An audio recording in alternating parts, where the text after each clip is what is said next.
की नाम राजा जीतन सिंह छत्री, ना मुझे ना भाई है, मैं एक लौता पुत्री कहलाती हूँ। चांदीगढ़ में मेरे पिताजी ने अपनी मुखारबिंद से नाम रखे हैं सती नयन कुमारी। भगवान क्या करूं, किससे कहूं दुख भरी कहानी। कहते हैं बाबरा व्याकुल मधु बिना, बाबरा व्याकुल मधु बिना, जानत है भगवान, मैं तो व्याकुल पति बिना, जानत है भगवान। अरे कि जिस नदी में पानी नहीं हो उस नदी की कोई सिंगार नहीं है। जिस नारी की संसार में पुरुष नहीं है उस नारी को इस संसार में कोई सिंगार नहीं है। जीवन दे हे नदी बिनु बारी, वही से नाथ पुरुष बिन नारी। मैं कैसे अभागी नारी हूँ जो पति को रहते हुए मेरा इच्छा मेरा दिल बहुत दुखी है। भगवान क्या करूं, किससे कहूं ये दुख भरी कहानी। आ गए हमारा से गई छोटा बहिन के, गई गोदी में अकेली चलीने।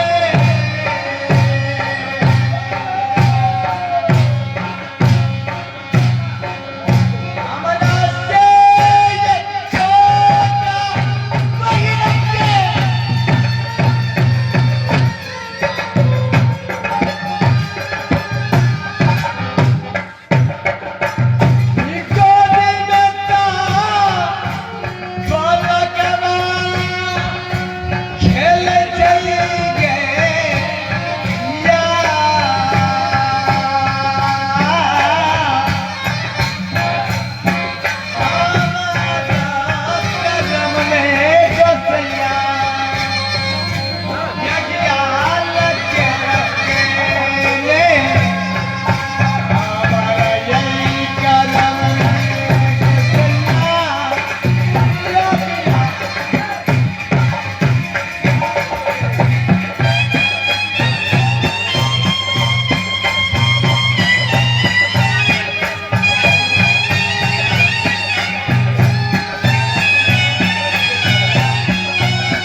ड्राइवर बस का ड्राइवर सुरेश मंडल कंडक्टर ड्राइवर ठेक के पब्लिक दे रखे थे से बेचारा पूरे 151 रुपया इसका दिए है मेरा कंपनी और शुक्रिया अदा करते हैं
कोई वैल्यू नहीं है जिसके पास पुरुष नहीं है उस नारी के कोई श्रृंगार नहीं है